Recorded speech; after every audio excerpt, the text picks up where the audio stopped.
to? I can't stop, I'm already late. Late for what?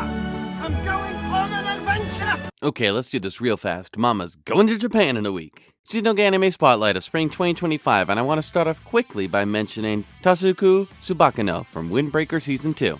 I don't want to give anything away about this character since they haven't had any screen time yet, but as one of the 4 Heavenly Kings of the gang, they are a queer character that will be featured in the second season after the mini arc at the beginning of the season ends. So more information in the next video, just wanted to put it out there right now. But the main thing to talk about in this current spring season is Rock is a Lady's Modesty.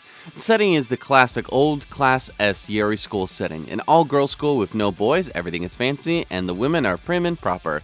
Encouraged to form intimate relationships in order to prepare themselves for when they graduate and get married to a man. Main character Lilisa's mother has recently married into a rich family, so despite missing her normal life, having come to learn rock and roll thanks to her father, wants to be the prim and proper lady like the other girls in the school, aiming to become the noble maiden in the school in order for her mother to be accepted by the rest of their new family. But another student at the school named Otoha ends up drawing her back into the life of a normal girl who's loud and outspoken, reigniting her love for the guitar, though Lilisa would dare not admit it. So we've got the breaking down of the Class S genre with Lilisa and Otoha's secret, rude, and crass personalities and their love for rock and roll, but I wonder if this breakdown of the trope will happen another way. There's a lot of Yuri teasing between Lilisa and Otoha, so I wonder if it will go a step further and any relationships will form between the two of them or the other girls from the opening and ending themes.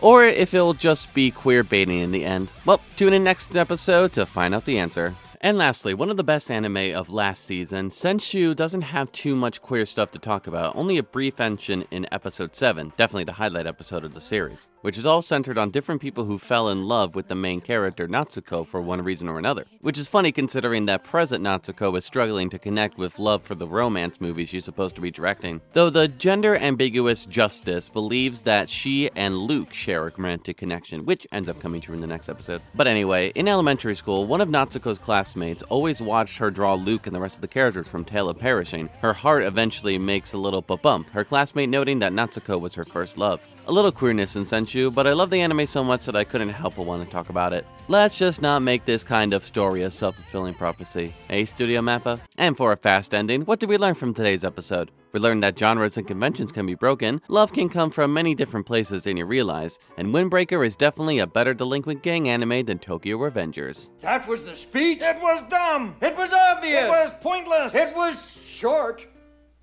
I loved it.